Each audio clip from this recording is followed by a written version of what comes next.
Happy Monday. For those in the United States, we hope you had a wonderful Thanksgiving. And for everybody else, we hope you've had a great weekend. This is Looking Up, a podcast for Christian women, more than one woman.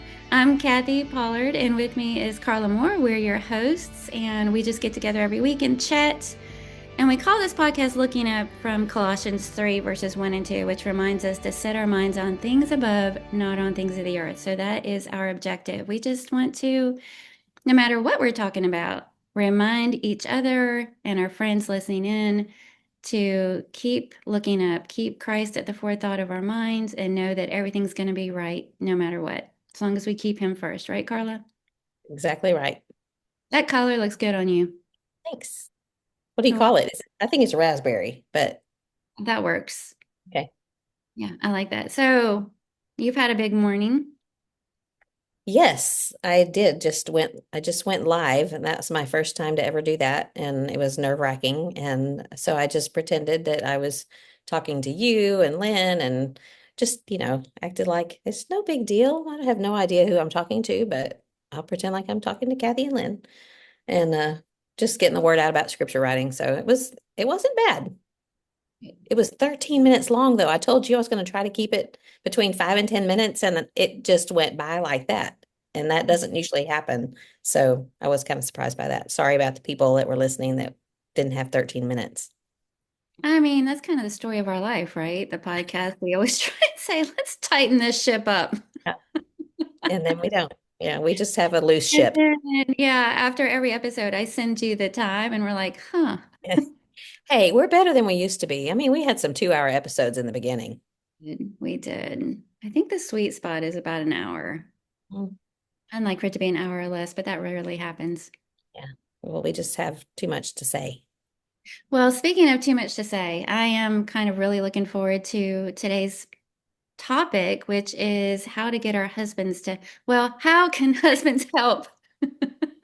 Let me rephrase how husbands can be helpful in busy seasons during There you busy. go. So, especially for this holiday season coming up, everybody, Thanksgiving is behind us. We're shifting gears a little bit.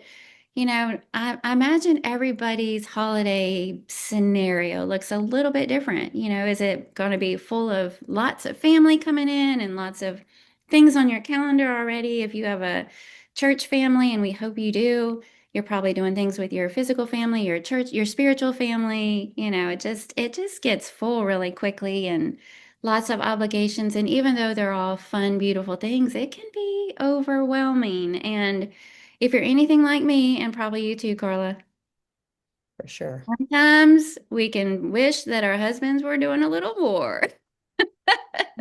Never, never. Never. So that's what we're going to talk about. But before we get to that, we know you've had a live experience. What else have you been up to since we chatted last? Well, I was going to mention it's not a gripey thing, but so for the scripture writing, I always order from Office Depot. I just order a sample so I can see because before I send it to TCI Graphics, because I want to see it in paper and see if there's anything I need to change. So I'd ordered several from Office Depot, had a good coupon and all that, and they shipped them to me, but they don't wrap them in plastic. They just put them in a box and Mm. then put some paper in there and all. And so when I got the box, it was almost completely wet. The whole box was wet. And so I'm like, oh no. And I pulled them out and I don't know if you can see the Yeah, wet water mark in the damage. corner. And Mhm. it's all throughout. It's got wet stains on the edge. And so I laid them out and they dried out and everything. And they'll still work okay because they're not even warped, but they're stained. So Mhm. I was kind of, they're not cheap to have printed. And so I went to the little help chat online and the guy was super helpful and said, yeah, we can either give you a refund or we can reprint them. And I thought, well, a refund would be great because then I can still use them, but not spend all that money on something doesn't look nice. And so he said, we'll be contacting the store. Well, long story short, the store said customer service shouldn't have said that. We're going to reprint them and send them to you. And that's what they did. They offered a refund. The person I chatted with offered the refund, but the person in the store said no refund, we'll reprint. And so I got the reprinted ones. And I don't know. I was just kind of I'm not looking up very well, but I thought, I don't know how to handle that. I want to be nice about it. And it Mhm. wasn't anything that was, affected the state of the world, but I was kind of disappointed about that. Really don't even know why I'm bringing it up. I guess we're just chit-chatting. And so, Did the second ones turn out okay? yeah, yeah. But they still didn't wrap them in plastic. They just stuck them Oh, in a but it box. looks for better weather. Yeah, well, and I mean, it was probably UPS's fault for getting the box wet, but I thought they should have put them in a plastic bag or wrapped them in plastic wrap or something before they shipped them, but they didn't. Anyway, all is fine. It's not a big deal, but Well, speaking you of know, mail woes, I think it's speaking of a what, thing. Mail woes, MAIL woes, not MALE. That'll come later.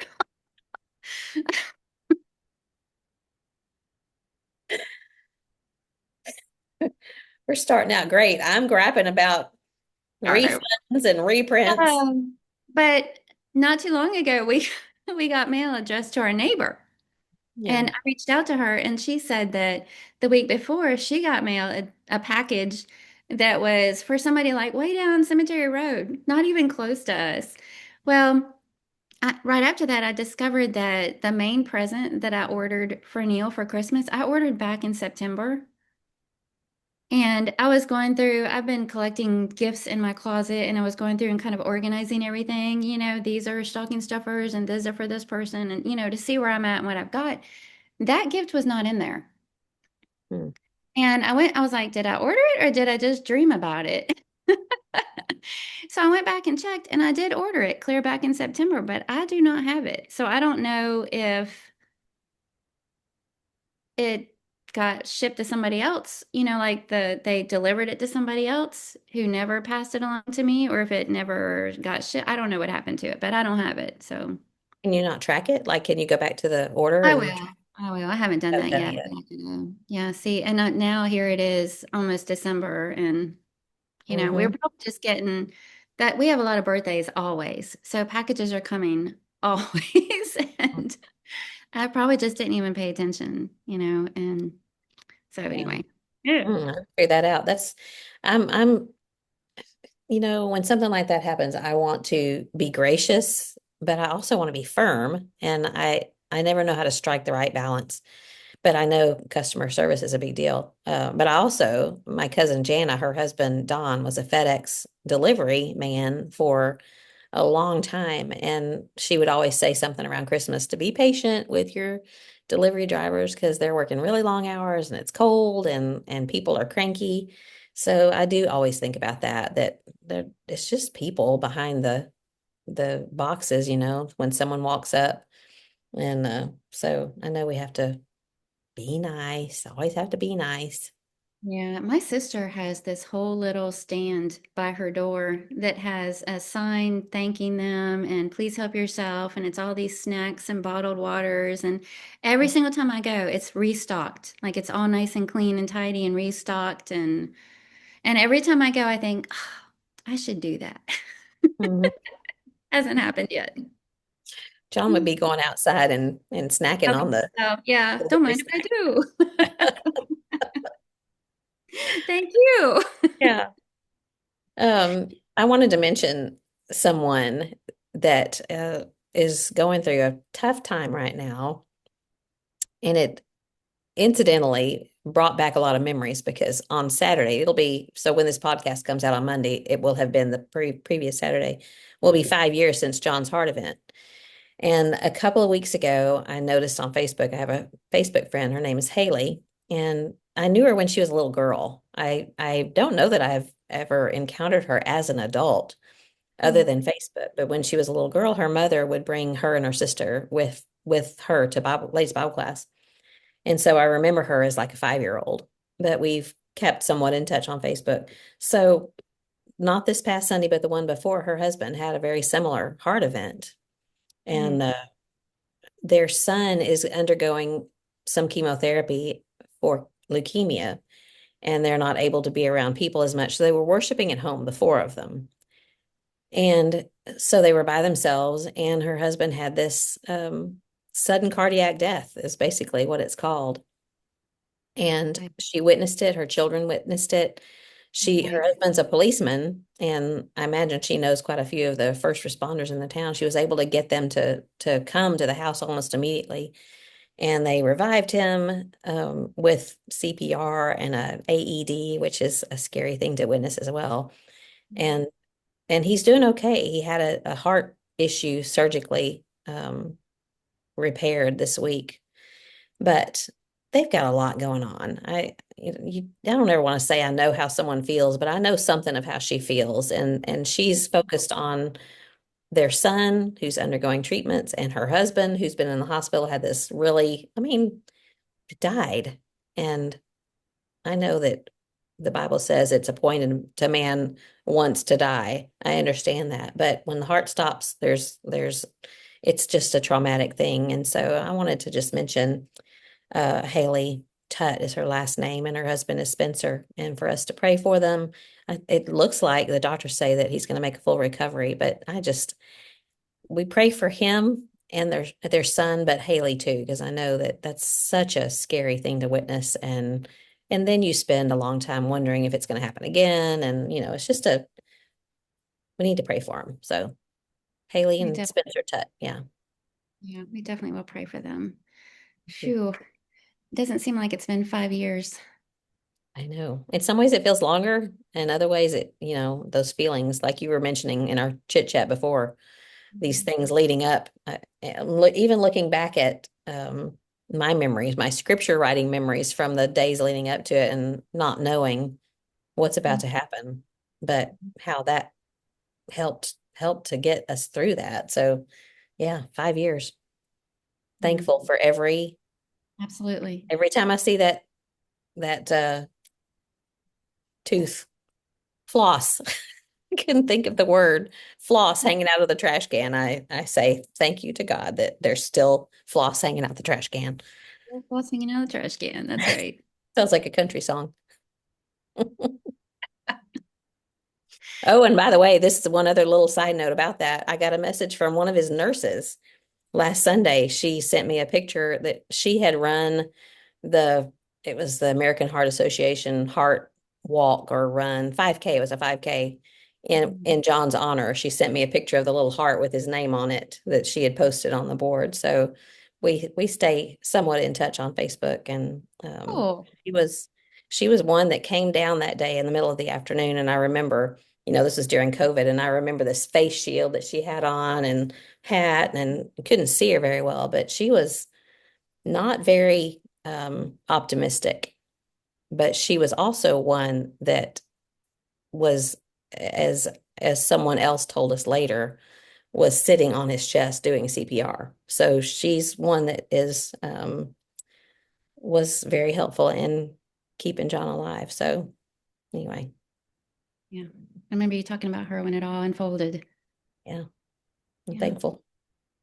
We're thankful. We're all thankful. So shifting gears a little bit, Mm. over our weekends, Saturday was a full day for our family, and we originally started out with Gary and Chelsea and Atlas going to the Christmas tree farm. We were going to wait until after Thanksgiving, but since Thanksgiving comes late this year, we thought we'll do it the weekend before, and that way we'll have it up a little bit longer. And so we went, get up early so you can get there as soon as it opens so you can find a good tree. And we all did that and showed up, and they were closed. They said they're Oh not no. opening until the weekend after Thanksgiving.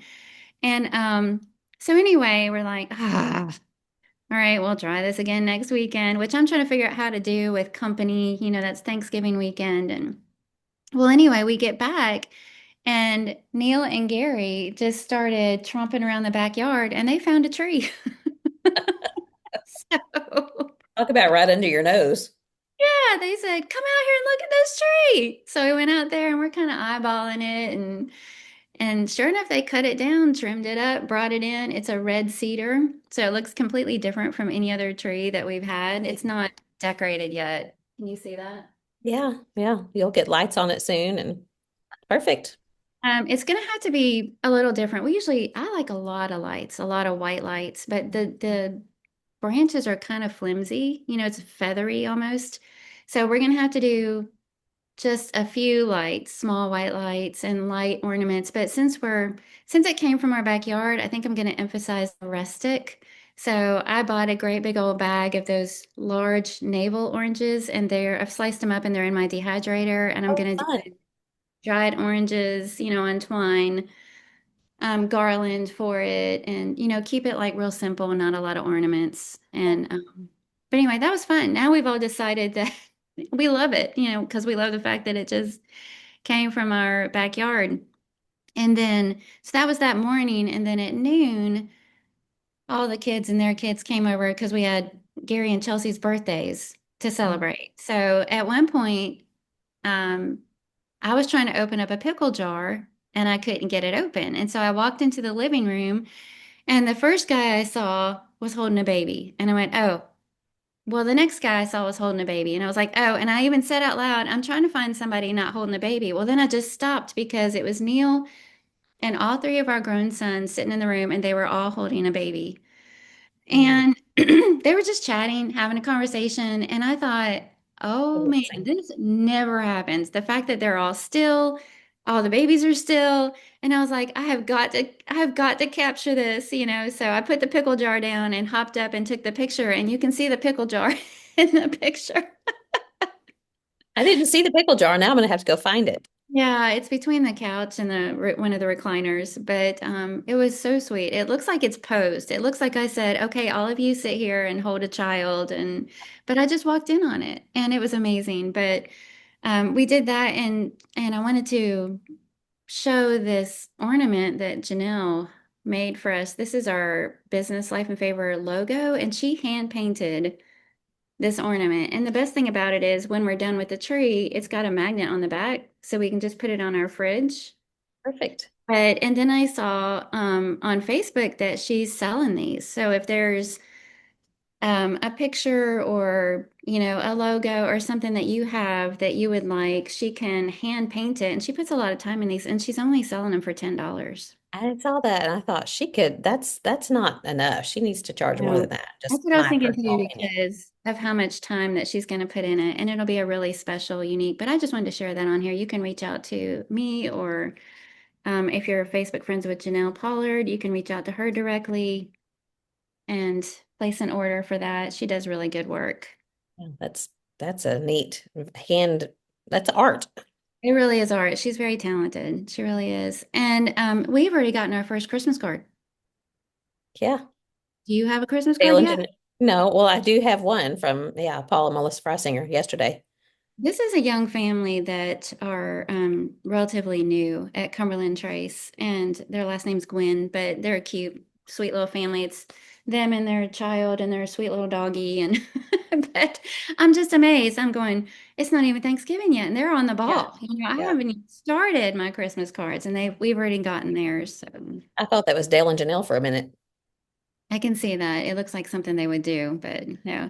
And then the only other thing I wanted to share before we get started is that my mom, sister, and I, at the beginning of the year, are starting this chronological Bible. So this is one that's set up the way events unfold in history. So it's not in the same order that your regular Bible is in. It's according to historical events. So which is very helpful for me. And I did this, I went through it a few years ago and absolutely loved it because I can get really confused when this prophet prophesied during whose Right. reign and what was going on, and to be able to read it all, and it's set up to be 365 daily readings, and at the front of each reading is like a little blurb with historical information or little Devo thoughts or whatever. But so it's a really great read, and my mom and sister are doing it with me, and we're just going to kind of touch base with each other about our thoughts.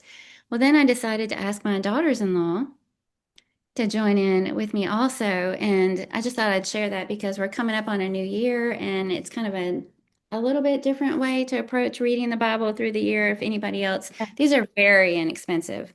I want to say this is like $17. I like that it's hardback. So Yeah. it's a chronological Bible or it's a Bible study? No, it's a chronological Bible and a 365 daily reading, but it's called the Daily Bible by Harvest House, but it has little blurbs at the beginning of each daily reading, which might have a little bit of extra information about it. So I'm trying to find one. Now I can't get to the front of any day. Well, I But they're that just really short. They're just really short. Like the Reforms of Hezekiah has this little paragraph about King Hezekiah and the Levites and stuff like that. So, it would be neat to have a timeline up. Um, they have those, I know at Mardell and other places, but in a big book that you can unfold. It's like a big accordion.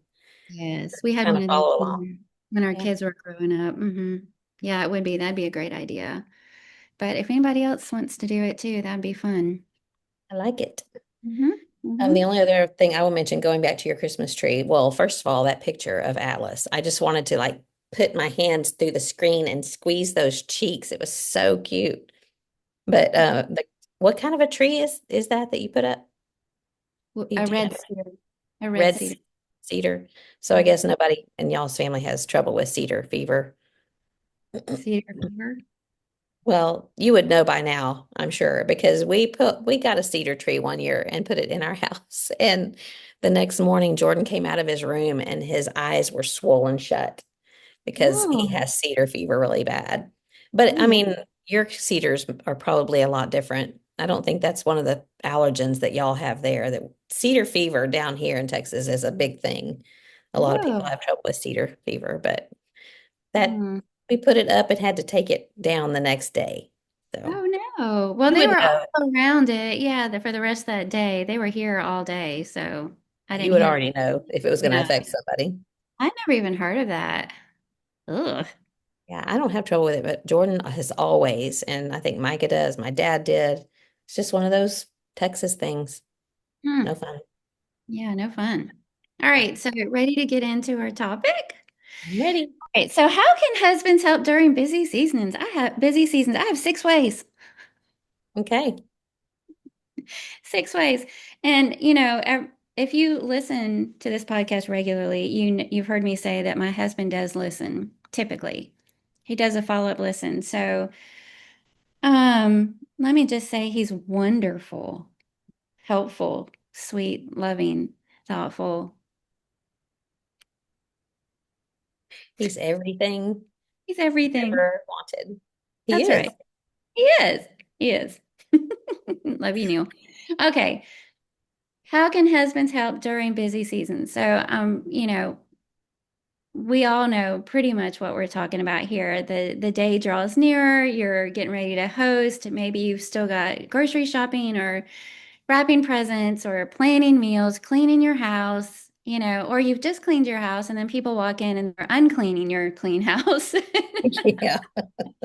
And we put all this extra pressure and stress, and sometimes, I say we as in sometimes we can do this. And it's just real easy to feel frustrated with maybe other people who live in the same house as we do, and we wish that they were doing more. That would be a lot easier on us if they would lend a helping hand in some way.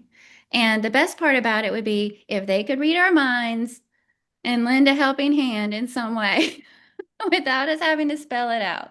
Except if they could read our minds, it might not be as nice. They might not want to help us quite as much. True. And also, does it ever work that way? That the Mm. person who lives with you can read your mind? No. So why do we keep hoping for that? It's that expectations are premeditated resentments. Which could pretty much be the theme for today's topic, Mm. because I feel like it plays a part in all of these things we're going to be talking about. But let's just go ahead and address it. This is what we want.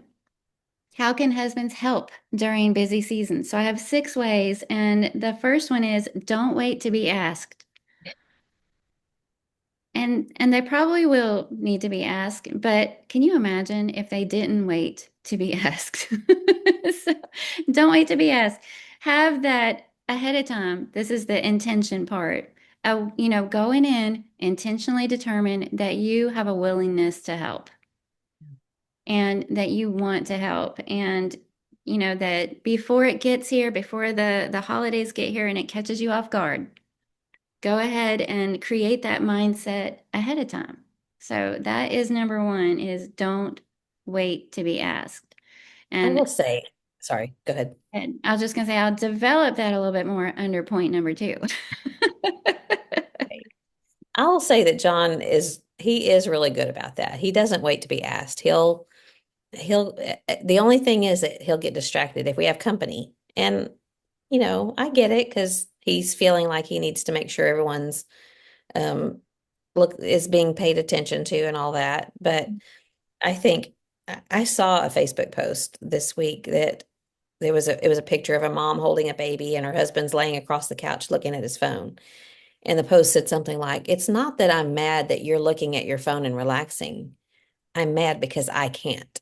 Mhm. And that's where I find myself sometimes, well, I wish I could just sit and chat with everybody, which I Mhm. know, and I know you're going to say this, it's not fair. Our expectations are not always fair, especially Mhm. when we do not voice them.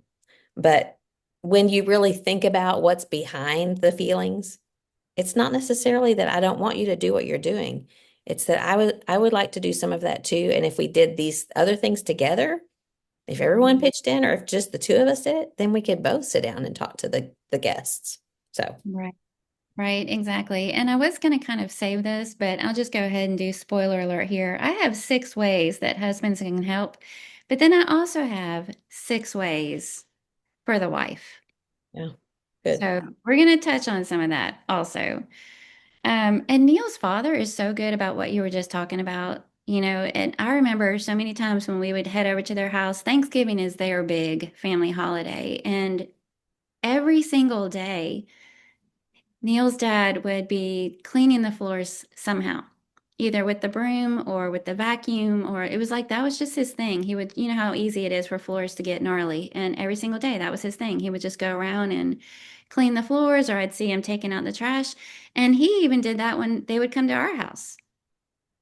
I saw him just grab the push broom or whatever I happened to have, and he'd go around and start cleaning the floors. Yeah, Yeah, it was very just thoughtful. hugely helpful. Yeah. Okay, so don't wait to be asked. Number two, keep your eyes open. So this is under be aware, and it kind of just naturally falls on the heels of don't wait to be asked. Keep your eyes You open. don't take a nap. Right. That's exactly what that means. No. Well, I mean, yeah, I guess Be it could mean that, looking. but Be looking for those. If you have that willingness to help, then be looking for those opportunities to lend a hand. So, and not just when it comes to housework and stuff like that, but think about your guests, your family members that might be there, or friends that you've brought in. Is anybody being neglected? Because, I feel that kind of responsibility is anybody talking to my mother? Is this person sitting by themselves? Is somebody having the car? Does this person look lonely? Do they have even help in that? Make sure that everybody is getting attention and getting loved on. Do you see a need that you can take care of, like taking out the garbage? Just keep your eyes open. And I feel like in probably most cases, we see those things, but that doesn't mean our husband sees those things because it probably doesn't bother them or they're not thinking to look for those things. It's not that they're not trying to be helpful, they just don't see it. So, what I'm saying is be intentional about that too. Keep your eyes open, be on the look for ways that you can step in or just fill in the gap. It's the holiday challenge is you only have 2 hands. And it feels like your mind is in so many different directions. And so if you've got an extra pair of hands, and better yet, you don't have to pay attention because they're helping fill in the gap in that way too, that's hugely helpful, don't you think? absolutely. One of the funniest meme or reels that I saw is like a miniature hand. I don't know if I said this to you. I think I did. Yeah. And John got the biggest kick out of it, but it was kind of what you're talking about. It was like things that they don't see in this little hand. It's like one of those back scratchers that has a hand. Mhm. And whoever was filming it went around the house and tapped with this miniature hand all the things that her husband didn't see, like the protein powder spilled on the counter. She's like beating on it and saying, clean it up. And then the socks on the floor, she taps it with the hand and clean it up. And but it was very cute and Hmm. memorable. And John thought it was so funny. It was like, okay, so just those things that they don't see. And it's not always just a male trait. There's women too that they Yes. things don't bother them. And Mhm. that's, in their home, that's great. But when you got something going on in your home and there's lots of extra people, you really need some extra eyes to keep an eye on things that are gonna pile up and get in the way. Yeah, and that could be part of the conversation too, is, normally this isn't a big deal, but since we're going to have more people here, stuff like this, it would really be helpful if Yeah. it just wasn't there. It wasn't a thing this week, okay? Yeah, maybe you can share that video in the group and everybody else can share it with their husbands. Yeah. Well, I mean, it really was like a humorous, It like, was, here, I remember it. Yeah. this is how I feel. And I know you don't mean to do this, but there's some things that you could help me out with. Keep your eyes open. I like it. All right, so number three is look for ways to help it feel like a holiday for your wife too. Oh, I like that one. Yes, and that one kind of goes back to what you were saying. It's not that you're mad he's taking a nap, it's that you're not taking a nap. And I feel like that's what I'm wrestling with when I'm feeling like a bad attitude coming on. I thought, everybody else gets to act like it's a holiday. They get to relax, read that book they've been wanting to read, watch the game, take a nap, go for a run if they want to, all these things. And meanwhile, I'm sweating in the kitchen, Yep. just trying to keep up, make sure everybody's happy. Dish towel over the arm and flour on your face and sweat running down. Yeah. Yes, exactly. So look for ways to help it feel like a holiday for your wife too. And that could be, did she get a chance to sit down and relax at any point? Mhm. Could you say, why don't you sit down for a few minutes and I'll get these dishes in the dishwasher or um, know what makes the day feel like a holiday for her. Some women wouldn't want to sit down, but maybe she would like to run to the store by herself or, go shopping or hit a sale or, whatever it is for her that makes it seem this is not a typical work day. This is a holiday. What Mhm. does she like to do? What makes it feel like a holiday? So know what that is. And then it could be offer to pick up or cook dinner the night before the busy day or the day after the busy day. So, realistically speaking, she's probably not going to get that much of a break on the day, but you can kind of help make up for it before or after to where that feels like her holiday. She gets a little bit of a break. So look for ways to help it feel like a holiday for your wife too. Love it. One of the things that I think about on holidays, especially if all of the boys are here and their families, is he gets to sit and talk to the boys. Hmm.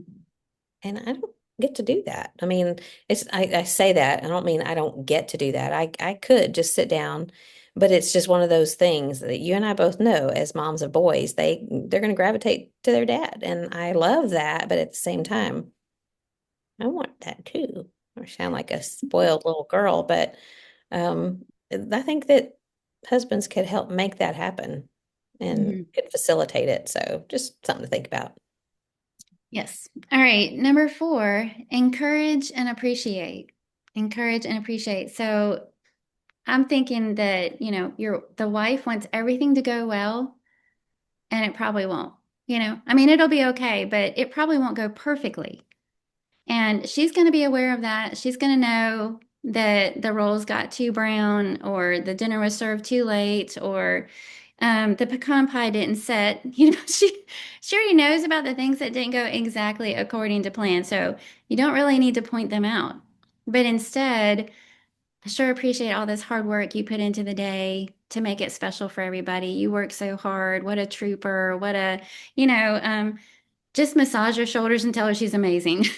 Just if you want to be a help during the busy season, just encourage and appreciate because that I guarantee you that goes a long way. Just knowing that all the effort is being seen and appreciated, and again, I know we're going to turn this around. So I'm not trying to say be petty, be bitter, play the martyr until someone notices your efforts. Because we're going Yeah. to turn this around and we're going to talk about our heart posture here in a little bit. But right now we're talking about husbands. So Amen. appreciate it and express that, appreciation. Especially if your wife's love language is words of affirmation. She really needs that. Mhm. Yes, exactly. Exactly. Number 5, be extra thoughtful toward her side of the family. So, and again, dynamics could be different. Maybe that's not a thing in your family, but if you want a quick way into your wife's good graces, love on her side of the family without her having to say something about it. Let her catch you being thoughtful in some way. You're sitting down, with the relative that goes on and on and on, or you're asking if you can take their plate when they're done with it, or get them something to drink, or making sure they're not left to themselves, like let her catch you engaging with her side of the family and acting as if you enjoy it. And that's going to go straight to her heart. Absolutely. But neither one of us have any relatives that go on and on and on. No, no, no, of course not. No. That's for other people out there. None of these things apply to us personally. This is just in general for someone who might need it, you know? I'm just thinking about, can you imagine?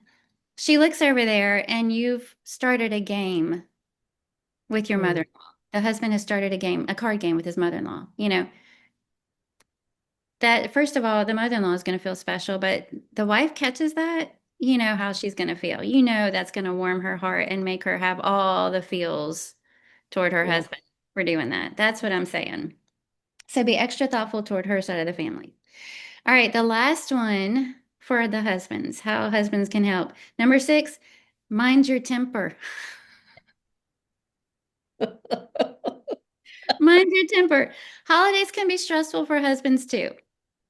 So, we women have it down pat when it comes to being the martyr and all the self-sacrificing things that we do, but husbands have to do that too. Husbands have to sacrifice their time, their comfort, in some cases, their own bed. If you've got extra guests and you're giving up the good bed, everybody's making sacrifices. You're shifting things around, you're accommodating, you're helping out, you're spending money that you don't normally spend. It's a sacrifice for everybody. And in some cases, some men might tend to be a little short-tempered or impatient or whatever it may be when all that stuff is going on. So, a way that you can be helpful is to just mind your temper. Realize that everybody is having to give way.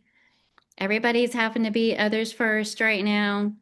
Be extra patient with everyone and don't grouse about it. And then, just do what you can to promote peace and keep things calm and happy and act as if it's a joy for you to give up your bed or your favorite chair in the living room.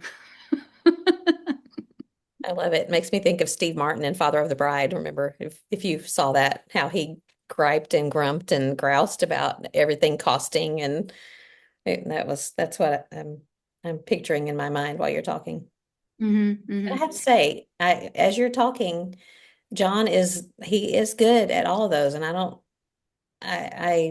want to make anybody feel bad for not having a husband like that, but at the same time, I want to say my husband who does not listen to the podcast, he's good at all of those, so I have nothing to complain about. Yeah, and I think it's going to depend on what we focus on, how we feel toward our husbands during the busy seasons, which Yeah. is a good segue into part 2, which Okay. is the wives, our part. How can we feel better during the busy season? Are you going to step on my toes? No way, because you don't have anything to worry about. All This right. part was even easier to write than the first part, so that should tell you something right there. This is the part where I told you before we hit record, I kind of hate that Neil's going to hear this. He can just run in when he's listening to it real quick and just hit the off button and say, we need to have a conversation. That's right. Okay, so for the wives, number 1, communicate.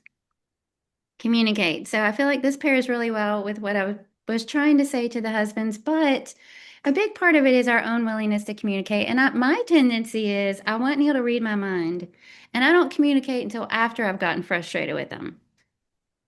And then I think, well, I just thought you would blah, blah, blah, and you didn't, blah, blah, And he says, oh, well, I didn't know. Mm, And because he really can't read my mind, strangely enough. So there are things that your husband is not going to anticipate or guess, no matter how many times you've done this and no matter how many years you've been married. They're mhm. not wired that way. And so communicate, expecting him to read your mind and then being bitter about it when he doesn't. Oh, It's just ouch, frustrating for everybody, both ouch. parties. It's frustrating for you because you created that mindset, and it's frustrating for him because you're asking something unreasonable of him. All right, so communicate and maybe have that Communicate conversation. nicely. Yeah, communicate when it's peaceful before things get busy. Go out for a cup of coffee or stay up one night and talk about it and just say, "Hey, let's have a conversation before things get crazy. Do you think you'd be willing to just and give him a task? Can you be the one to keep the floors tidy or keep the drinks filled or whatever it is? Just think of something.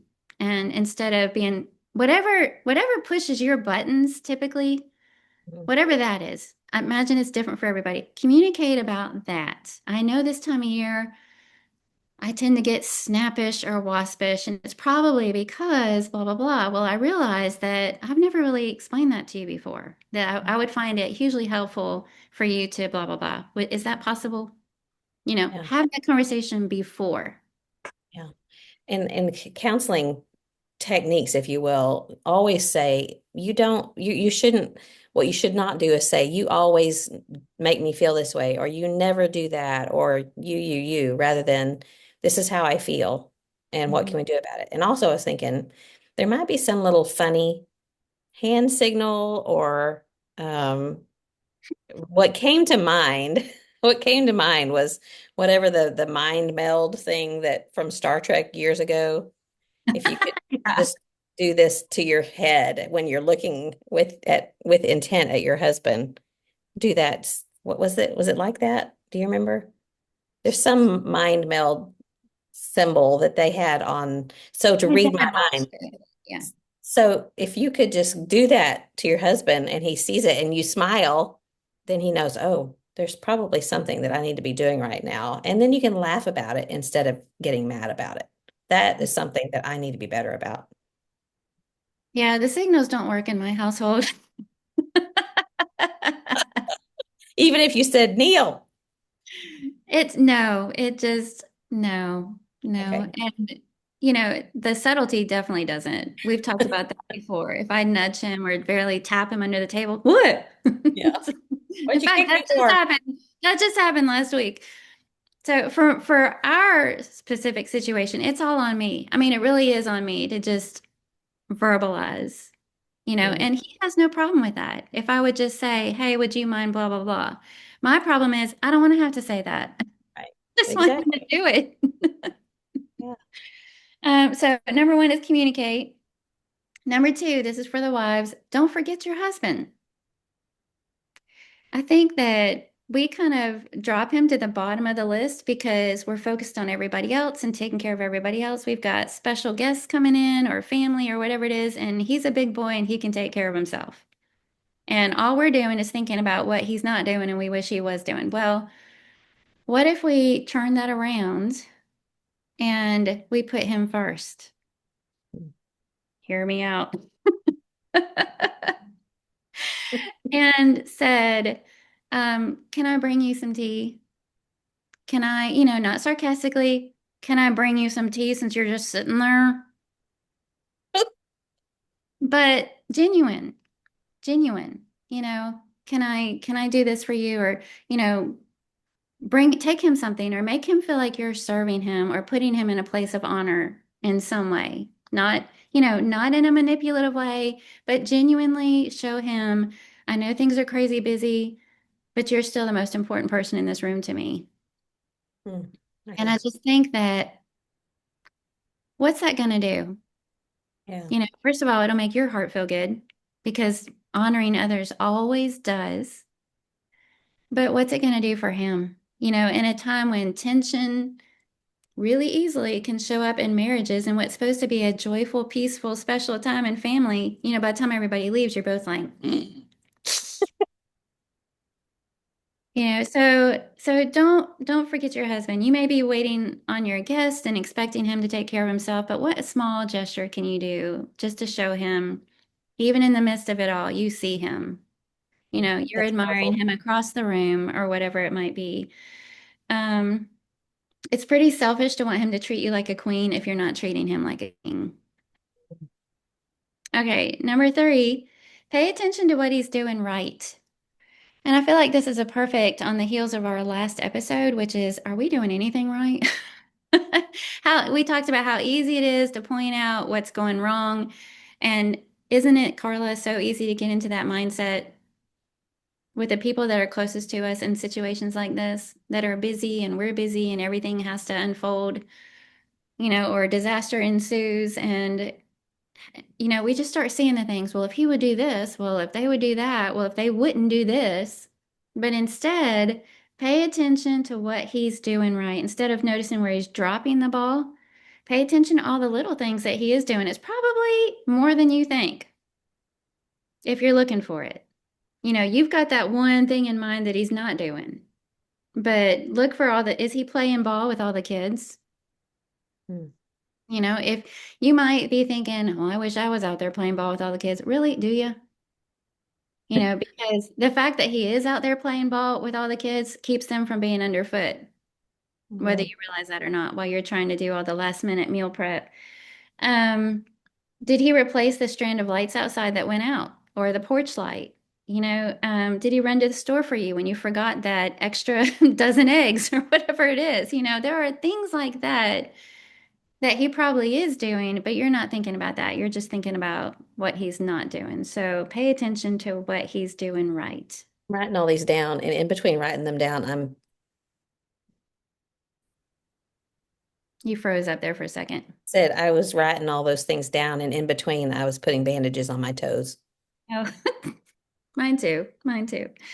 All right, number four, express gratitude. So if you're paying attention to what he's doing right, express gratitude. And this is a heart posture for us. Just like I started out addressing the husbands with prepare ahead of time to have a helpful mindset. I'm going to be looking for ways.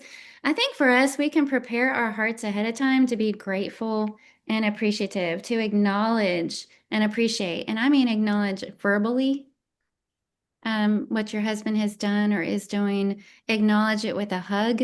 Just taking the time to walk over and give him a big hug. Like, no, I'm seriously hugging you right now. This isn't a quick thing. I'm hugging you and I see you and I love you. Um, with a glance, the communication that spouses can do can be good or bad. And I imagine in stressful, busy seasons, those glances can be less loving. Maybe there's a little snarl with it or furrowed brow or whatever. We know the look we can give. But instead, express gratitude with a glance, a little smile, a little nod of your head. You can put the warmth in that glance with a post-it note somewhere. I mean, I'm just saying something unexpected that lets him know you love and appreciate him. Hmm. Number five, I put this one in all caps. Do not be uptight or resentful.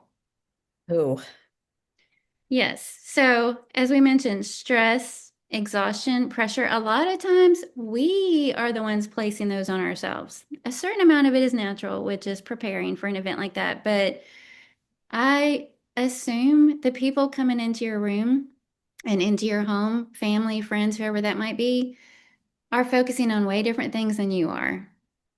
So do not be uptight about it. And if we are taking all those things on ourselves, don't take it out on everybody else. If we're making the choice that everything has to be just right and we have to do this and I've got to do that, well, you've made that decision. Don't take it out on everybody else, especially your family members as you're preparing for what's supposed to be a special day. So mm, again, prepare your heart to see the big picture, to spend time laughing, to enjoy all the moments leading up to the day, not just the day itself, to enjoy the people that God put all around you Mm. instead of being resentful, uptight, bitter. That's just not a pretty look anyway. No, it's not to both your husband and the people around you. You know, when I've thought this so many times when wives are snippy, snappish, whatever word you want to use toward their husband in front, especially in front of other people, it just makes me think badly of her. It doesn't make me think badly of him because I mean, but that shines a light on my own heart because all of these are so good. And I think I've come to the some of the realization of these over the years, but I think this is so good. If you're just starting out, you know, it could help anybody, not just wives and husbands, anybody. But if you're just starting out in your marriage, all these things you could start out that way and save yourself some trouble, save yourself some heartache and arguments if you put these things into practice to begin with. Well, and I'm glad you brought up the point about others seeing. You were saying that's just makes you think bad of them when you see a wife snapping at her husband. And because I really hadn't had that in mind. I was thinking about how petty we can look when we have this resentful, bitter, you know, Mhm. monologue going on in our own brain during all of that. It's on our face, probably. And it's not a pretty look. It's not a good look. But I didn't even consider the fact that everybody there is going to be picking up on those vibes, whether they're positive or negative. And if you've got that strain between your spouse because he's dropping the ball in your mind, and maybe he is, but even then, Mhm. save the day with your good heart. Yeah. But if you've got that strain, people are going to pick up on that vibe, But if you're intentionally expressing gratitude and, finding ways to honor your husband and acknowledge him, and, that's going to be obvious as well and will affect the day. And you want everybody there to leave your home feeling good and feeling like it was home, and it was a warm, peaceful place to be. And a lot of that's going to have to do with our own attitude. So I'm glad you brought that up. And then the last one for wives, start and end the busy season with prayer and the word. So we know it's coming. And how simple would it be just to remember to pray about it? If you know that you tend to not display your best self with your husband, if you know that on the other side of the holidays you're filled with some regret because you realized you probably weren't that very pleasant to be around, pray about that ahead of time. And you can pray for strength. If you're tired already just thinking about it, simplify and then pray for strength. You can pray for wisdom. You can pray for joyful relationships instead of strained ones, whatever's weighing on your heart or that you're dreading. You can pray about that ahead of time. You can spend time in the Word on those scriptures that are going to remind you to rejoice and be patient and loving and all of those things and fortify yourself with that. Seek God's will and then let him accomplish something special through you during this busy season. I think doing that, starting with prayer and uh, just thinking about it ahead of time, it puts you in a position of humility or a Mhm. posture of humility, which Mhm. that Exactly. that is never a bad thing. Humility is always a good way to approach every situation. So that can, mean it when you're praying about it. But in order to sincerely pray about it in the beginning, you have to humble yourself and realize that you need it. You need some extra help. So those are all so good. Thanks. Do you have anything else to share on that topic?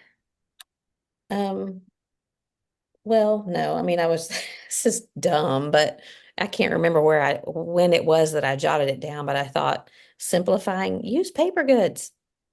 And then, and like, this is not in the right place. I should have said it earlier whenever I wrote it down, but that just can ease things. So some people are totally anti paper goods, they want to dress up their table, and that's fine. But I was Mhm. just thinking to myself, if you have paper goods, you can just throw things away, and then you don't have to be mad at anybody for not washing the dishes. So Two it's just years a side ago, note. 2 years ago, I switched over to 13 by 9 inch aluminum pans. Mm. And we put all of the food for the Thanksgiving meal or the holiday meal down on our kitchen island. Mm. And I have the Christmas serving dishes and the Thanksgiving platters, and I have all of those things, but most of them can't go in the dishwasher. And Mm. so, especially as our kids are grown and now we have grandkids, I thought, I know I could pull all this out and make it pretty, or I could spend less time in the kitchen and more time with people. And so I switched over to 13 by 9 inch. I put my mashed potatoes in there and the dressing and the homemade noodles and the meat and I mean everything. And then afterwards, everybody, and I got those little take home, like compartmentalized plates with lids so people can go out around and get all their leftovers. And then afterwards, cover it up with aluminum foil and stick it in the fridge if there's leftovers. I mean, it's that simple. And at first, I felt a little sheepish because it's the major holiday, but nobody cared. Right. Nobody cared. And they probably liked it because everybody who pitched in afterwards, it was so much easier and even for Thanksgiving last year, the people that said, "What can I bring?" I said, when they said, I said, well, "What do you want to bring?" And when they said it, I would say, "Bring it in a 13 by 9 inch pan." And they did, and it just made things so much easier. So we picked up, by the time this airs, Thanksgiving will be over, but we picked up the oversized sturdy paper plates that kind of look like an oval trough. Yeah, a trough. Have the Thanksgiving scene on it, and I've got Yeah. my stack of aluminum pans, and that's a good tip, and that's what we're doing again too.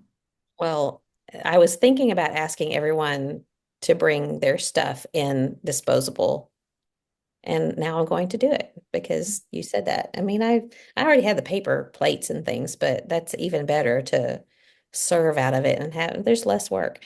And side note here, the all that you said was really good, but what stuck out in my mind was homemade noodles. And what? You make homemade noodles at Thanksgiving? Yeah, I know that's kind of weird, but that's just my I, family always, it started with my grandma. My mom always made homemade noodles for Thanksgiving, so I've always made homemade noodles for Thanksgiving, and now I cannot have Thanksgiving without making it because the kids would protest. So, well, I want homemade noodles. I mean, that's one of the best things in the world is homemade pasta. Are yeah, they just plain noodles? it's not quite like a traditional Italian pasta. They're a little bit thicker, and you cook them in either the turkey broth. I mean, it'd really be better if it's the turkey broth from your roast turkey, but or chicken stock or whatever it is. And they kind of thicken up a little bit, and the broth thickens a little bit. It's Kind of like dumplings then? sort of, except I'm gonna, not fluffy. Yeah. I'm gonna need that recipe. I'm gonna need to come to your house on Thanksgiving for some homemade Okay, noodles. come on, come on. All right. That We'll was be really, eating really out of good. aluminum pans. Okay. That's what we should Have do. Give everybody something. their own 13 by 9. There you go. Yeah. Yeah. Yeah. Do you have something good for us? No, paper Okay. gets About 2 minutes after we stopped last week's episode, I remembered the something good for you that I forgot. So it is, and it's really not good for you. It's a mug brownie. Ooh. Okay. You know how for a while back it was trendy to do all those little individual desserts in a mug? Mhm. So while Neil was out of town, he was in Texas. Does this go to that 3 pounds? Yeah, yeah, yeah. But while Neil was out of town recording down there where you guys are, and one night I just wanted something, but I didn't want to go to a lot of trouble, and I Googled dessert for one, and a mug brownie came up, and it was so simple and so good, and it doesn't even have an egg in it. It is literally, and unfortunately I have it memorized now. It is literally you melt a tablespoon and a half of butter in the mug. Mhm. Okay. And then add in 3 tablespoons of sugar, a tablespoon and a half of cocoa powder, and stir that up really well until it's not lumpy at all. And then you add 3 tablespoons of flour, a pinch of salt, a little bit of vanilla, and 3 tablespoons of milk, and just stir it all up. Stick it in the microwave for 60 seconds. And when it comes out, top it with about 5 or 6 chocolate chips. Heaven. Oh boy. And yeah, it's trouble. It's trouble for sure. I'm sorry. Should apologize. Yes. I apologize in advance. Great. That's all I needed to know. So when you're stressing out in the holiday season, make it Have better. yourself, have Make it yourself 3 pounds. have some chocolate. Yeah, that's Ah. something I'm unfortunately quite familiar with. Yeah, you know what? Just go ahead and do 2 mugs because then you can have one in each hand. A balanced diet, right? There you go. All right. You heard it Uh, here. so we shall check in with each other after the fact and see how well we did. Yeah, have a grade sheet on January 1st. We'll Right. see how was Okay. December for you. How many mug brownies did you have? How many times did you snap? Oh They'll boy. probably be directly related. I'm not going to snap because I have all of these wonderful tips here. So I That's feel right. better already. I really Well, do. Communication, big one. it's the biggest. Communication, prayer, humility. Communication before it gets bad, like prior communication Yeah. and a sense Not of humor. not after the fact when your blood pressure's already up here, and then you're not saying it sweetly and calmly, you're saying it snarkily. Let's see, what was it that I texted you earlier Yeah, this morning? you. I don't mean us. I mean other people. Yeah, yeah. I'm gonna erase that text that I sent you earlier today. The one about me screaming. I didn't I see won't. it. I won't be doing that. Nope. All right. Okay. Well, good conversation. I love you. And until next time, Keep looking up. talk to you later.